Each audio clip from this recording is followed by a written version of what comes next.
Hi guys, welcome to revision time. आज है 31 अगस्त 2024। चलिए आज के करंट अफेयर्स हम स्टार्ट करते हैं। अगर आप सभी को ये करंट अफेयर्स की वीडियो हेल्पफुल लग रही है तो वीडियो को लाइक कर दीजिएगा। चैनल भी जरूर सब्सक्राइब कर लीजिए।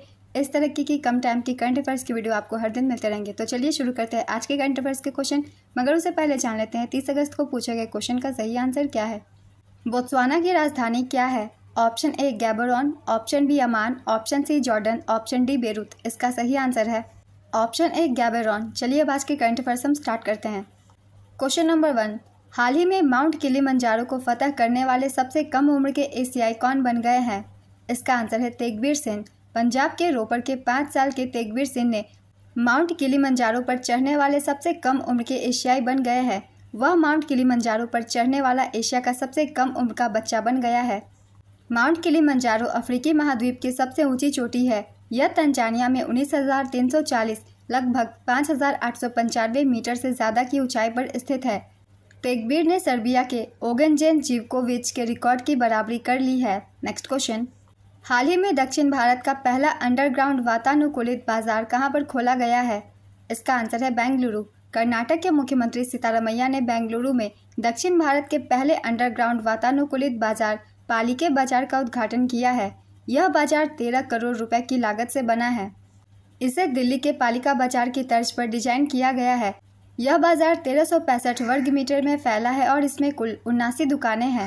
नेक्स्ट क्वेश्चन, हाल ही में चर्चा में रहा राइट टू डिस्कनेक्ट कानून किस देश से संबंधित है? इसका आंसर है ऑस्ट्रेलिया। 26 अगस्त से ऑस्ट्रेलियाई कर्मचारी को काम के घंटों के बाहर अपने मालिकों को अनदेखा करने का अधिकार होगा, क्योंकि एक नए कानून में राइट टू डिस्कनेक्ट शामिल है।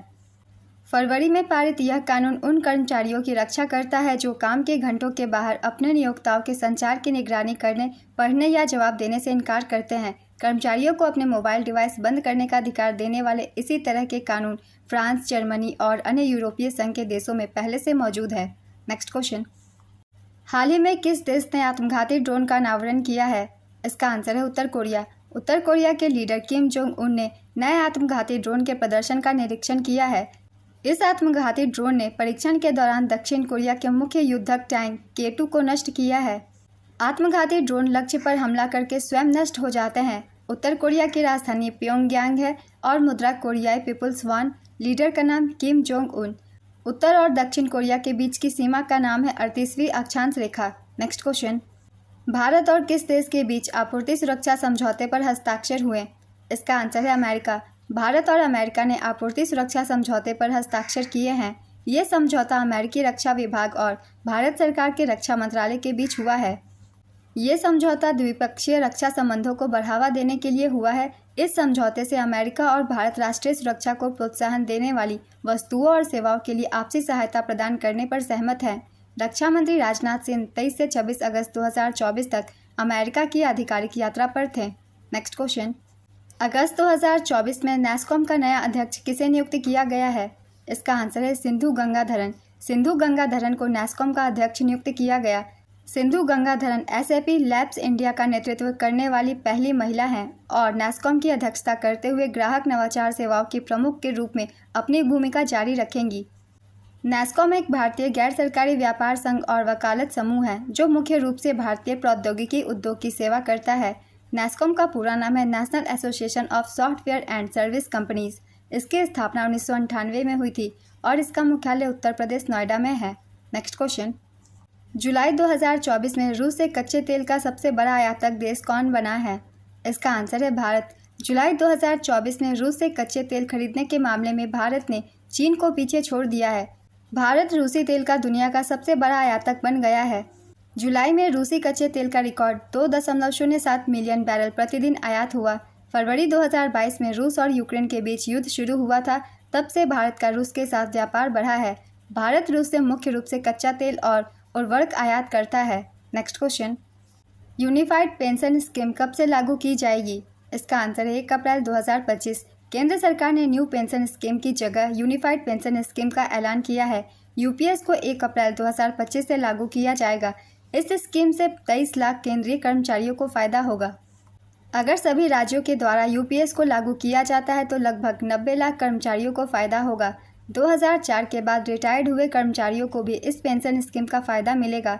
यूपीएस के तहत कर्मचारियों को रिटायरमेंट के बाद सुनिश्चित पेंशन दी जाएगी। यूपीएस के तहत अगर किसी ने 25 साल काम किया है तो उसे पेंशन मिलेगी। पेंशन की रकम रिटायरमेंट के पहले के 12 महीने के एवरेज बेसिक पे की 50% होगी। यूपीएस एश्योर्ड फैमिली पेंशन की सुविधा देता है, यानी कर्मचारी की मौत के समय उसकी जो पेंशन बनेगी उसका 60% डिपेंडेंट फैमिली को मिलेगा। अगर किसी की सर्विस 10 साल से कम है तो भी एश्योर्ड मिनिमम पेंशन 10,000 महीना है। उसमें अगर डीए को भी जोड़ा जाएगा तो वर्तमान में 15,000 महीना हो जाएगा। यूपीएस में बेसिक सैलरी का 10% हिस्सा कंट्रीब्यूट करना होगा। सरकार अपनी तरफ से कर्मचारी की बेसिक सैलरी का 18.5% कंट्रीब्यूट करेगी। नेक्स्ट क्वेश्चन, एनसीईआरटी और शिक्षा मंत्रालय ने कौन सी ई पत्रिका को लॉन्च किया है? इसका आंसर है सपनों की उड़ान। एनसीईआरटी और शिक्षा मंत्रालय ने ई पत्रिका सपनों की उड़ान को लॉन्च किया है। यह एक त्रैमासिक पत्रिका है। इसे बहुत जल्द ही मासिक पत्रिका बनाया जाएगा। पत्रिका में पूरे भारत से छात्रों, शिक्षकों और अभिभावकों का योगदान शामिल है। ई पत्रिका में अंग्रेजी और हिंदी में कविता, निबंध, कहानियाँ, उपाख्यान और पहेलियाँ शामिल है। वर्तमान में केंद्रीय शिक्षा मंत्री धर्मेंद्र प्रधान है। एनसीईआरटी राष्ट्रीय शैक्षिक अनुसंधान और प्रशिक्षण परिषद, इसकी स्थापना 1961 में की गई थी। इसके वर्तमान निदेशक डॉक्टर दिनेश प्रसाद सकलानी हैं। नेक्स्ट क्वेश्चन, भारत किस वर्ष चंद्रयान 4 लॉन्च करेगा? इसका आंसर है 2027। 23 अगस्त 2024 को इसरो के चीफ डॉक्टर एस सोमनाथ ने नेशनल स्पेस डे के मौके पर चंद्रयान 4 की लॉन्चिंग का ऐलान किया है। उन्होंने बताया कि चंद्रयान 4 का डिज़ाइन भी फाइनल हो चुका है, जिसे 2027 में लॉन्च किया जाएगा। चंद्रयान 4 चांद की सतह से 3 से 5 किलो मिट्टी और चट्टान के नमूनों को पृथ्वी पर लाएगा। इस स्पेसक्राफ्ट में 5 अलग अलग मॉड्यूल होंगे। 2023 में चंद्रमा पर भेजे गए चंद्रयान 3 में प्रोपल्शन मॉड्यूल, इंजन, लैंडर और रोवर 3 मॉड्यूल थे। नेक्स्ट क्वेश्चन, हाल ही में किस भारतीय खिलाड़ी ने badminton Asia under 15 junior championship 2024 का महिला एकल का खिताब जीता? इसका आंसर है तन्वी पत्री। Badminton Asia under 15 junior championship 2024, इसका आयोजन चेंगडू, चीन में किया गया। 14 साल की ओडिशा की तन्वी पत्री ने फाइनल में वियतनामी गुएन थी थू हुएन को हराकर महिला एकल का खिताब जीता। वह एशियाई अंडर 15 एकल खिताब जीतने वाली तीसरी भारतीय महिला खिलाड़ी हैं। इससे पहले 2017 में सामिया या इमाद फारूकी और 2019 में तस्नीम मीर ने एशियाई अंडर 15 चैंपियनशिप में एकल खिताब जीता था। ज्ञान दत्तुन ने बैडमिंटन एशिया अंडर 17 चैंपियनशिप के पुरुष एकल का कांस्य पदक जीता। नेक्स्ट क्वेश्चन, वामपंथी उग्रवाद प्रभावित 7 राज्यों की बैठक कहाँ आयोजित की गई है? इसका आंसर है रायपुर। केंद्रीय गृह मंत्री अमित शाह ने रायपुर में वामपंथी उग्रवाद पर बैठक की अध्यक्षता की। अमित शाह ने कहा कि केंद्र सरकार मार्च 2026 से पहले देश से वामपंथी उग्रवाद को खत्म करने के लिए प्रतिबद्ध है। बैठक में भाग लेने वाले राज्य हैं छत्तीसगढ़, आंध्र प्रदेश, झारखंड, मध्य प्रदेश, महाराष्ट्र, ओडिशा और तेलंगाना। वामपंथी उन समूहों या व्यक्तियों को कहा जाता है जो आधुनिक साम्यवादी चीन के संस्थापक माओ त्से तुंग की विचारधारा से प्रेरित हैं। वामपंथी उग्रवादियों को नक्सली भी कहा जाता है।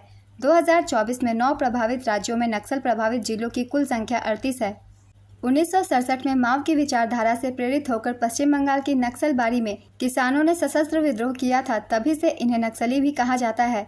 2024 में सबसे अधिक प्रभावित जिले छत्तीसगढ़ 15 जिले, ओडिशा 7, झारखंड 5, मध्य प्रदेश 3, महाराष्ट्र, तेलंगाना, केरल 2 और आंध्र प्रदेश और पश्चिम बंगाल 1-1 जिले थे।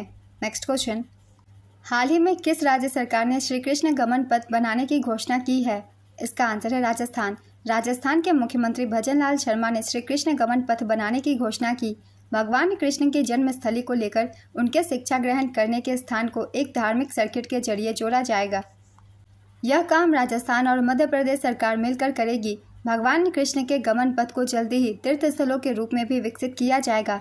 मध्य प्रदेश के उज्जैन के सांदीपनी में भगवान कृष्ण ने शिक्षा हासिल की है। जानापाव एमपी में भगवान परशुराम ने उन्हें सुदर्शन चक्र दिया। धार के पास अमझेरा में भगवान का रुक्मणी हरण को लेकर युद्ध हुआ। ऐसे स्थलों को सरकार पर्यटन स्थल बनाने जा रही है। भरतपुर, कोटा, झालवाड़ के रास्ते छोटे छोटे गांवों से होते हुए उज्जैन को चिन्हित किया गया। नेक्स्ट क्वेश्चन, कौन सी राज्य सरकार अगले शैक्षणिक वर्ष में एक खेल विश्वविद्यालय स्थापित करेगी? इसका आंसर है तेलंगाना। तेलंगाना सरकार अगले शैक्षणिक वर्ष में एक खेल विश्वविद्यालय स्थापित करेगी, जिसका उद्देश्य ओलंपिक पदक जीतने वाले खिलाड़ी तैयार करना है। नेक्स्ट क्वेश्चन, हाल ही में जारी नाइट फ्रैंक के प्राइम ग्लोबल सिटीज इंडेक्स में कौन शीर्ष पर रहा? इसका आंसर है मनीला। देश में प्रॉपर्टी के दाम हर महीने बढ़ रहे हैं। ऐसे में एक रिपोर्ट के मुताबिक मुंबई और नई दिल्ली में रियल एस्टेट की कीमतों में सालाना आधार पर क्रमशः 13% और 10.6% की वृद्धि दर्ज की गई, जबकि बेंगलुरु में मामूली 3.7% की वृद्धि देखी गई है। वैश्विक स्तर पर मनीला 26% की वृद्धि के साथ नाइट फ्रैंक के प्राइम ग्लोबल सिटीज इंडेक्स में शीर्ष पर है, वहीं मुंबई दूसरे स्थान पर है। आज के करंट अफेयर्स के क्वेश्चन कंप्लीट होते हैं। चलिए आज का क्वेश्चन देखते हैं क्या है। राइट टू डिस्कनेक्ट कानून किस देश से संबंधित है? Option A Bharat, option B Australia, option C America, option D उत्तर कोरिया। अपना आंसर गेस कीजिए या फिर कमेंट बॉक्स में दीजिए। अगर आप सभी को ये वीडियो हेल्पफुल लग रही है तो वीडियो को लाइक जरूर कर दीजिएगा। इस तरह के कम टाइम की डेली करंट अफेयर्स की वीडियो के लिए चैनल भी जरूर सब्सक्राइब कर लीजिए। फिर मिलते हैं अगली वीडियो के साथ। आप सभी को थैंक यू।